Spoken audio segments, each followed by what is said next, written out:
our pleasure to welcome Emmanuel Ijekwere to Class Flow. You're welcome to this program. Pleasure is mine. Thank you very much. Let's start from the. I'm even getting taxed already. So let's start from there. Okay. Now, internally generated revenue and the way the country is being managed right now. Are we on? I mean, let's leave Lagos State because we know what we are doing here. Okay. But are we on the right track? Well, I'm sorry, I cannot leave Lagos State because Lagos is a good example of what internally generated revenue should be. Lagos State does not rely on the federally collected revenue. So they do theirs. And we are not on the right track as far as other states are concerned. Lagos is on the right track. And I would like to recommend that other states learn from Lagos.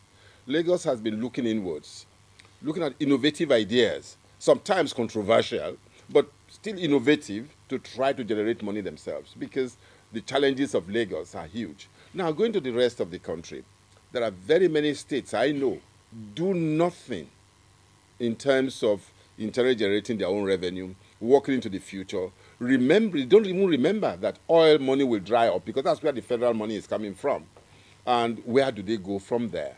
So these are things that are so worrisome, and despite the fact that they are relying so much on this federally generated revenue, they look at the situation about the level of literacy.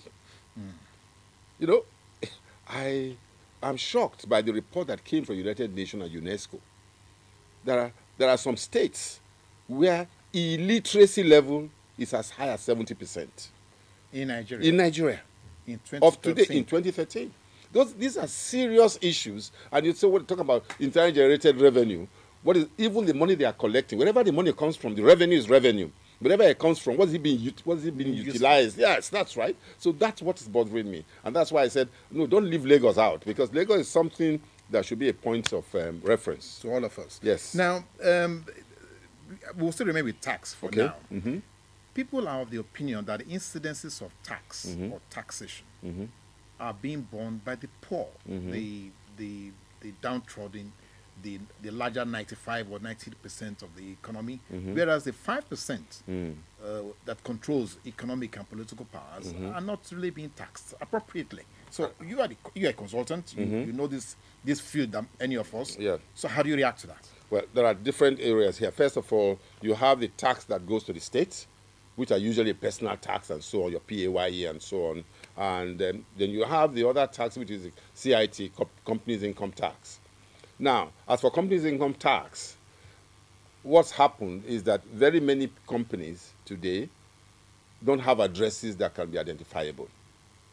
So what the Federal Inland Revenue Service has done is to go for those companies that are getting federal government contracts and relate to those ones. When you get a government contract, how come you're not paying taxes? And of course, there is a rule. Even when you don't send in your returns, which is an offense in law, they still go back and do a BOG, a best of judgment, and look at you and so on. But it is true that only a small group of people that are paying taxes. When they say a small group, not in number, but in terms of income. Yes. In a country where about 80% of the wealth of the nation is in the hands of less than 1% of the population, you will expect this kind of distortions. Because that 1%, they control the entire legislature, they control the judiciary, they control virtually everything, even the presidency and all that. These are the same people that control anybody. That 1%. Yes. In fact, less than 1%. They control over 80% of the wealth. And they have a way of looking after each other. And they're related to each other one way or the other, not in terms of blood, but in terms of common interest. So it's bound to happen. But I think, and this is where I was referring to when I said there are some states that are supposed to have a record of these people within their own society. Yes, it's true that a lot of them may not have as many people as Lagos has.